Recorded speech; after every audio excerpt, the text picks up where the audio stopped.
Bon, j'avoue qu'on peut me reprocher beaucoup de choses, la médiocre qualité visuelle et audio de mes vidéos, la pertinence douteuse de certains de mes propos, ou encore mes talents d'acteur et de réalisateur quasi inexistants. Par contre, sur le travail de fond, j'y mets vraiment du mien. Je viens de me regarder 185 vidéos de 5 minutes chacune, soit un peu plus de 15 heures au total, pour que ma critique soit la plus juste possible. Ajoutez à cela que toutes les vidéos sont en québécois et je vous jure qu'il y a de quoi devenir fou.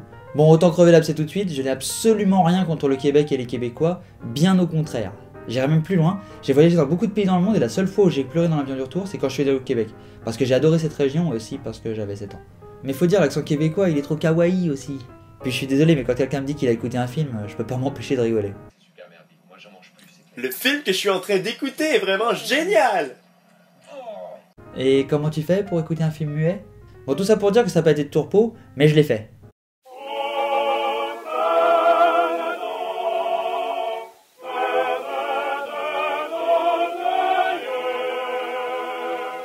Aujourd'hui, je vais vous parler d'horreur critique, présentée par Laurent de Champlain.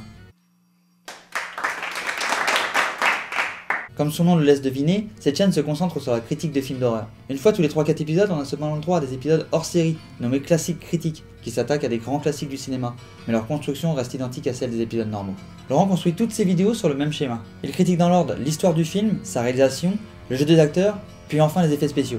Puis il conclut sa vidéo en donnant une note sur 10. Je trouve cette approche intéressante et je propose de m'attaquer à sa chaîne en l'utilisant. Laurent essaie toujours de se replacer dans le contexte dans lequel le film a été réalisé pour juger si un scénario est original ou pas. Je tiens d'ailleurs à saluer l'ouverture d'esprit dont il fait preuve en regardant des films de toute époque. Cependant, il ne parvient pas toujours à faire cet effort d'abstraction et définit parfois l'histoire comme étant originale ou non, uniquement par rapport à ses propres expériences cinématographiques. Mais je dirais qu'évaluer l'originalité d'un film est un exercice difficile et que dans l'ensemble il est plutôt juste. Pour ce qui est du spoil, vous êtes en sécurité avec Horreur Critique. À part la révélation d'un caméo dans l'épisode sur Zombieland, que je trouve dommage, J'en suis profondément désolé. aucune révélation scénaristique ne viendra gâcher le visionnage des films. Horreur Critique, c'est un peu la série B des critiques sur le net, avec peu de moyens,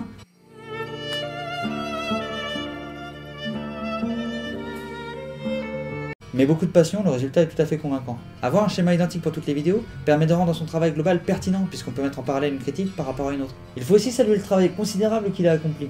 Si j'ai osé me plaindre du temps qu'il m'a fallu pour voir ces vidéos, je n'ose cependant pas imaginer le temps fou qu'il a fallu pour les faire.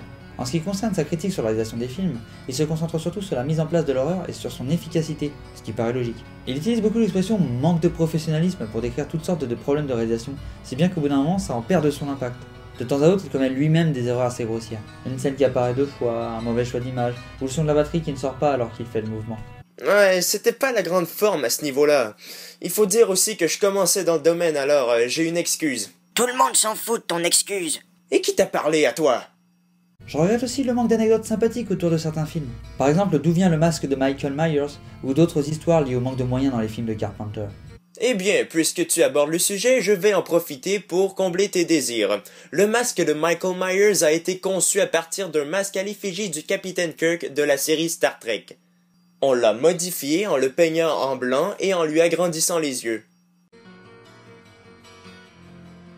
Dans les premières vidéos, Laurent est assez plat sur ses intonations. Il ne faisait pas preuve d'un grand charisme, mais c'est le cas pour la majeure partie d'entre nous. Au fur et à mesure des vidéos, il laisse de plus en plus transparaître sa passion pour son travail, et c'est très agréable à regarder. Certaines de ces dernières vidéos tentent d'introduire de nouveaux personnages, tous joués par Laurent lui-même, de manière à avoir une trame principale. J'attends de voir ce que ça va donner, mais jusqu'à maintenant ça fonctionne plutôt bien. Horreur Critique propose 3 types de fonds verts. Le fond vert dégueulasse qui pixelise, et dans lequel des éléments qui ne devraient pas être transparents le deviennent. Le fond vert un peu moins dégueulasse, mais dans lequel Laurent perd des bouts de bras ou des bouts de cheveux.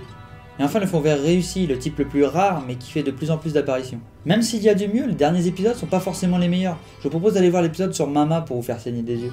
Petite explication à propos de cet épisode. Il y a un pote qui tenait vraiment à ce que je teste sa caméra, et puis je l'ai fait. Et vous avez vu le résultat. Pour le coup, c'est le seul épisode que je vous conseille d'écouter plutôt que de regarder. Côté son, les premières vidéos étaient à la limite de l'audible, la musique avait tendance à couvrir le son de sa voix. Les vidéos récentes ne présentent plus ce problème. Petit point négatif que je dois mentionner. Même s'il n'y a aucun spoil majeur dans la partie critique du scénario, c'est dans la partie critique des effets spéciaux que vous risquez de vous gâcher certaines scènes clés. En tant que grand fan de gore, Laurent tient absolument à nous montrer les passages qu'il a aimés, au détriment des gens qui n'auraient pas vu le film. Enfin, une de ces critiques récurrentes mais que j'ai de plus en plus de mal à trouver pertinente est la couleur du sang. Même si ça joue un rôle sur la crédibilité globale des effets spéciaux, je ne pense pas que ce soit le plus important. Et puis les effets spéciaux les plus réussis sont souvent ceux qu'on ne voit pas du tout, c'est toujours bon à rappeler. Pour conclure, je dirais que si vous aimez les films d'horreur, vous ne pouvez pas passer à côté d'Horror Crédit. Vous y découvrirez sûrement des films dont vous n'aviez jamais entendu parler. Puis il y a un petit charme qui se dégage de ces vidéos. Peut-être le côté québécois ou le côté amateur passionné, voire le mélange des deux. Allez, je te laisse le mot de la fin. Continuez à regarder des vidéos sur YouTube, n'hésitez pas à laisser des commentaires, gardez l'esprit critique et surtout, profitez de la vie. Salut!